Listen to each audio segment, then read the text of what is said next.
தெலங்கானாவில் railway track மீது car ஓட்டிய இளம்பெண் கைது செய்யப்பட்டுள்ளார். இது குறித்த கூடுதல் தகவல்களை செய்தியாளர் சரவணன் வழங்கிட கேட்கலாம். சரவணன், இந்த சம்பவத்தின் முழு பின்னணி என்ன?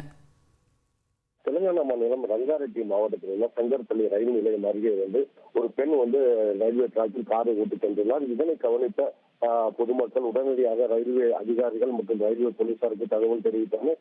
இதனை அடுத்து அந்த காரை மதிப்பிற்கு செய்த நிலையில் அந்த காரை வேகமாக அந்த பெண்களை 6 கிலோமீட்டர் வரை ஓட்டிச் சென்றுள்ளார். மேலும் அருகிலுள்ள ரயில்வே நிலையங்களுக்கு தகவல் அனுப்பிய நிலையில் அங்கு அந்த பெண்ணை முடக்கி பிடித்தனர். சுமார் 6 கிலோமீட்டர் டிராக்கிலே ஓட்டி சென்ற நிலையில் அந்த பெண்ணை முடக்கி பிடிக்க முயன்ற போது அவர்கள் அந்த அதிகாரிகள் மீது தாக்குதல் செய்ய தொடங்கினார். இதனால் உடனடியாக சம்பவ இடத்தில் வந்த ரயில்வே போலீசார் அந்த பெண்ணை முடக்கி பிடித்து கைது செய்து விசாரணை மேற்கொள்ள மேலும் காரை அந்த டிராக்கிலிருந்து அப்புறப்படுத்தப்பட்டுள்ளது. இதன் காரணமாக பெங்களூரு ஹைதராபாத் இடையிலான ரயில்வே போக்குவரத்து 1 மணி நேரம் முன்னேற்றி